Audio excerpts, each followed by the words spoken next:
Hello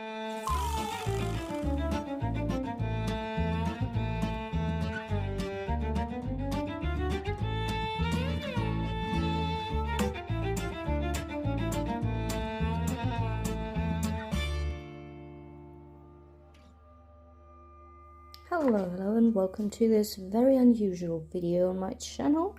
My name is Leah and today we will actually talk about a book review of Eric LaRocca's short story collection called The Trees Grew Because I Bled There. We have 8 different stories in here and I've read this collection back in April, so please forgive me if I do not remember every single detail about the stories. But I didn't have time or the motivation to film this video earlier, and since it was requested by someone, I will stick to uploading it. So, as it says right here, it is supposed to be dark fiction and explores the shadow side of love, which is grief, obsession, and control, among others. It also says that it is about intricate examinations of trauma and tragedy in raw poetic prose. And then it goes into different stories and their very short synopsis. And we also have an introduction by the author Chuck Wendig at the beginning of the book. Some praise. And here is the overview of all the stories and the other content of this book. I gave each and every single thing in here, apart from the acknowledgements and information about the author, a rating out of 5 stars, as you can see right here. So all in all, it was a solid short story collection, but there wasn't a single story in it that I loved. Like, I really enjoyed a lot of them, but it was different from what I expected. Like, the whole collection, I thought it was going to be a horror collection, but seen as a horror short story collection, it actually felt like a letdown.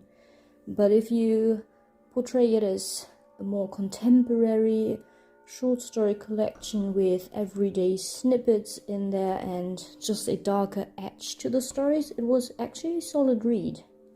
So every single story felt more literary than horror, to me at least, and I heard that Eric LaRocca was really good at writing body horror, but there wasn't really any body horror in it.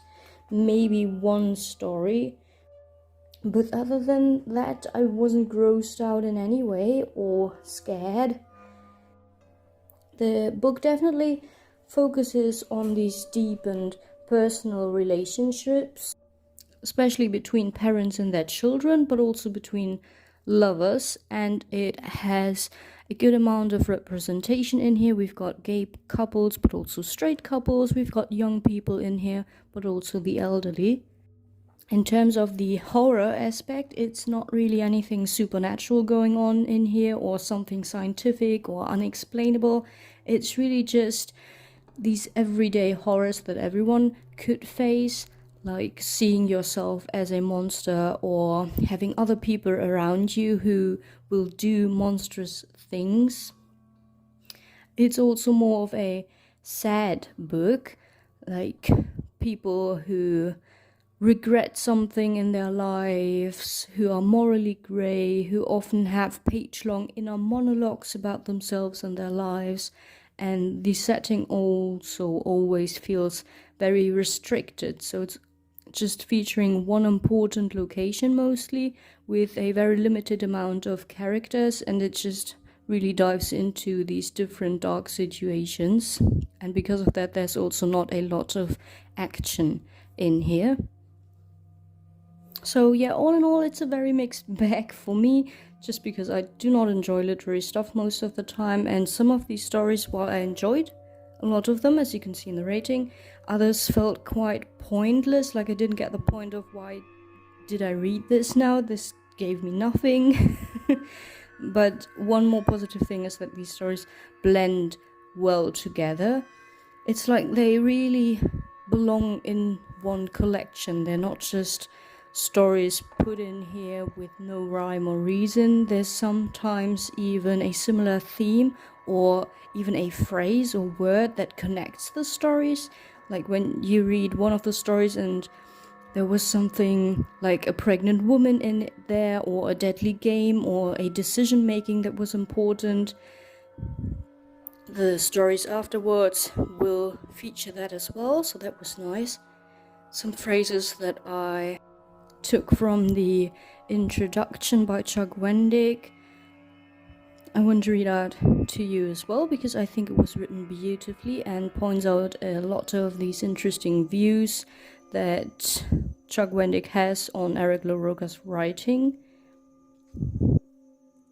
Oh, and I also liked the fact that in the acknowledgements, Ali was mentioned again. There was a little fact about him, and it seems like it's a real person, but also one character from one of these stories. So that was also really, really nice to see. But now to the quotes from the introduction. So the first quote is, Eric has an unending empathy for his characters, even the worst among them. The tales are often ones about love, lost, are unabashedly queer, are about what we do with the feelings we cannot control. Eric's stories are ones of sacrifice and transformation. They offer sickness, death, birth, marriage, mutilation, skin, teeth, blood. Here's the introduction, with also some other underlined stuff that I really liked, and then towards the end is my second quote. Anything that's worth doing always hurts. That is the dark magic at the core of this collection, and maybe at the core of storytelling in general. So, really like that. I love the writing in this one. I don't think I've ever read anything by Chuck Wendig, but yeah, I really want to read more by him. Love the writing in this one. But let's get into the actual stories now. Now, I haven't read anything by Eric LaRocca first. This was my first dip into his work, and I have no idea if these short stories are representative of his whole opus, so please let me know if you've read more by him. Are these like representative of what he does? Is it his style of horror, or are there books more horrific, maybe more to my taste? So the first one, You Follow Wherever They Go, is one that I actually enjoyed. Again, it's a very sad story between a father and a son, mostly just about them talking to each other. And yeah, it's about the son who is supposed to go outside and introduce himself to a group of people. And yeah, it's just about this little question, like, why don't you do that? So if you want to know the answer, gotta check out the story. And the second one, Bodies Are for Burning, is one that was okay. Nothing too spectacular about it, but the premise was kind of cool, and I did like the characters in it. So we basically follow a woman who has dire intrusive thoughts of burning people around her, and as we follow her in this book, she has to babysit her niece. So what I didn't like about it is that it is very predictable, but the detailed descriptions were really nice. Like the things that she just thinks in her head almost sounded beautiful, but they definitely are not beautiful. Now, the next thing, The Strange Thing We Become, was, as you can see, very confusing to me. I don't think I understood the story and didn't really get what it wanted to say. I don't know. I like the format again because it is written in forum posts about some, well, how do I say it? It's about something that happens to the main character who is writing these posts. And yeah, I don't know. I still don't understand what exactly is happening in there, but I liked the vibes because it feels like reading a Junji Ito story. Also because one of the topics in here is represented in one of the Junji Ito stories that I've read, and I really liked the concept, so it was nice to already have some background knowledge of it. And there were also some disgusting facts about this artist called Nadisha Konopka. I have no idea if I pronounced that correctly. I don't even know if this person exists, but that was disgusting shit for sure. And also facts about elephants that die. So, yeah, this definitely had me intrigued, but I was too confused to like it. This right here is the artist. I don't want to give away her stuff, but yeah, that's her. Okay, the next one, the title story, The Trees Grew Because I Bled There, was a good one. Yay. Not the best one in this collection for me personally, but a very solid story for sure. It was about a very, very bizarre relationship between two people. I don't think I've ever read about a relationship that was this weird, and that is something because I have read a lot of extreme horror stuff about relationships, but this was interesting because one of these people in this relationship gives stuff of herself to their partner, and it's not about, yeah, I bought this little cute sculpture back in the day and now I give it to you and I want you to keep it and feel good about the memories, or I don't know. It's about like parts of yourself, like body parts. And they are doing it willingly, and this was just weird. Yeah, nice little twist in there, solid story, liked it. Then You're Not Supposed to Be Here is my favorite story out of this collection, almost a 5-star, very, very close. And this starts out as a very nice family picnic. I think it was 2 gay guys who were just having a nice little picnic with their son or something, like their kid. I don't know if it's a son or girl, but I think it's a son. Very, very tiny toddler. And it soon turns into a very gory game of confessing. And yeah, it was very predictable and not as disgusting as I wanted it to be, but the potential was there. And if you love games and your horror stories, this is definitely something for you. I would love to see this as a very short movie with some more details about it, maybe make it even grander, put out more interesting games, not just this one, and this would be amazing. And I still have one question that was never answered, and I don't think I'll ever find out the answer to that, but yeah, this was definitely the best story in here. I would be even inclined to reread it at some point, just because it was very, very interesting. Then next up, Where Flames Burned Emerald as Grass. I really love these titles. Very, very nice story titles. This was a 3.5 out of 5 for me, so still quite solid.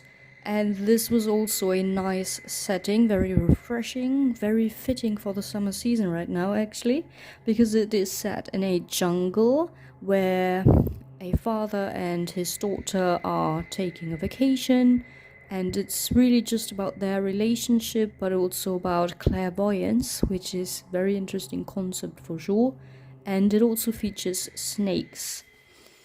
What I didn't really love about it is the decisions that the father made. They didn't really feel believable in a situation like this, but it has a very nice unexpected turn in here that I didn't think was going to happen, so I really loved that, and the twist made sense.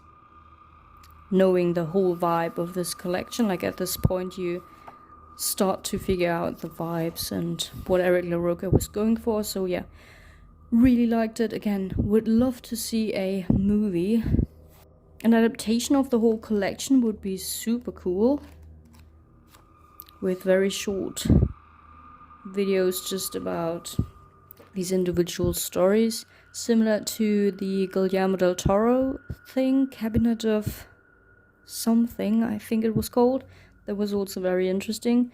Also very mixed bag, like this collection is, but it's still very cool to see adaptations of horror books. I don't think there's enough. There need to be even more. But yeah, that's about something else. So that was a nice story indeed. And then the next one, I'll Be Gone by Then, was not my least favorite, but one of the lowest rated, just because it didn't give me anything. I was very confused why this was such a long story. Again, it's about a daughter, and she suddenly has to care for her mum, and they have a really estranged relationship. They don't really saw each other often, and she doesn't really want to care for her mum in the first place. So yeah, it's about that actually. There's not really more, but I think the ending was nice. I liked the ending. It's different from what other authors might have gone for, so very cool ending. And then the last story was unfortunately the worst. Well, for me, just for me, it's a personal opinion. I'm sure others will enjoy this story much more than I did. Again, it's about a father and his son, and the son is in love with his father. So we have a very interesting relationship going on there, but in the end it didn't give me anything as well. It didn't go anywhere interesting for me. I think the concept is interesting. It's not something that you read about often, and it's a very taboo topic for sure. Like, we've seen books about siblings being in love with each other, but something like this is not seen that often. And yeah, these two characters are hiking to look at this cemetery. Very weird stuff, but it's basically just about those two talking to each other, and it's also very short.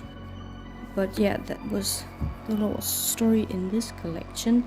I'm definitely interested in picking other books by Eric LaRocca. I think there are stories that I might enjoy even more than this collection. Like, it was a good book, but I thought I would love it, and I just overall liked it. I'll definitely keep the book, that's for sure. It doesn't take up too much space, and if I enjoy other books by him, it'll look like a very nice collection in my shelves. But yeah, that's again a very different topic. That was my little book review for Eric LaRocca's short story collection, The Trees Grew Because I Bled There. I overall gave it 3 out of 5 stars, just because there were some stories that I really didn't like, and not a single 5-star one. But yeah, 3 stars for a short story collection is pretty normal for me to give. And I hope you enjoyed this little review of mine. Hope I didn't upload it too late, just because I forgot a lot of the stuff that was happening in there, but fortunately I wrote a review with enough details about these stories, and looking back at it now after some months is just giving me all the good feels again. Like, it feels like a much more positive book than it might have at the time when I finished the book. Some of these stories were really good. With these details from my review, I started to remember the pictures I had in mind when reading the stories, and yeah, it was just a good feeling to do this book review. I've never done one before, and I never really liked the concept of a book review, but now, after having actually filmed one, I kind of enjoyed it. So maybe you will see some more book reviews in the future, I'm not sure. But yeah, that was that for now. Hope you enjoyed it, and I'll see you in my next video, whatever that will be. Until then, take care, and of course, happy reading. Bye!